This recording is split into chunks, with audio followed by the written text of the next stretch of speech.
সকালে ঘুম থেকে উঠেই দেখি বাইরে ঝুম বৃষ্টি হচ্ছে। আর ইদানিং তো বেশ কিছুদিন যাবত 24 ঘন্টায় বৃষ্টি হচ্ছে। তো ঝটপট করে খিচুড়ি রান্না করে নিলাম, আর খিচুড়িটা অফ ক্যামেরাতে রান্না করে নিয়েছি। আজকে বাসায় আমার বড় নাই, তার ডিউটি আছে, তাই ভাবলাম আমি আর আমার ছেলে খিচুড়ি রান্না করে খাই। আর বৃষ্টির মধ্যে খিচুড়ি হলে কিন্তু মন্দ হয় না। আর আমি খুব ভালো খিচুড়ি রান্না করতে পারি, আর আমার খিচুড়ি কিন্তু অনেক বেশি প্রিয়। খিচুড়ি রান্না করা শেষ, এখন আমার ছেলেকে প্রথম একটু খাওয়াই নিব, তারপরে আমি খাবো। আর আমার ছেলেকে খাওয়াতে খুব একটা আমার কষ্ট হয় না, সে চুপচাপ ভদ্র ছেলের মতন খেয়ে নেয়।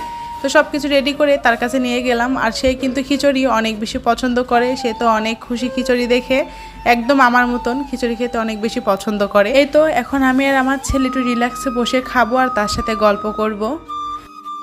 সকালে ঘুম থেকে উঠেই দেখি বাইরে ঝুম বৃষ্টি হচ্ছে। আর ইদানিং তো বেশ কিছুদিন যাবত 24 ঘন্টায় বৃষ্টি হচ্ছে। তো ঝটপট করে খিচুড়ি রান্না করে নিলাম, আর খিচুড়িটা অফ ক্যামেরাতে রান্না করে নিয়েছি। আজকে বাসায় আমার বড় নাই, তার ডিউটি আছে, তাই ভাবলাম আমি আর আমার ছেলে খিচুড়ি রান্না করে খাই। আর বৃষ্টির মধ্যে খিচুড়ি হলে কিন্তু মন্দ হয় না। আর আমি খুব ভালো খিচুড়ি রান্না করতে পারি, আর আমার খিচুড়ি কিন্তু অনেক বেশি প্রিয়। খিচুড়ি রান্না করা শেষ, এখন আমার ছেলেকে প্রথম একটু খাওয়াই নিব, তারপরে আমি খাবো। আর আমার ছেলেকে খাওয়াতে খুব একটা আমার কষ্ট হয় না, সে চুপচাপ ভদ্র ছেলের মতন খেয়ে নেয়।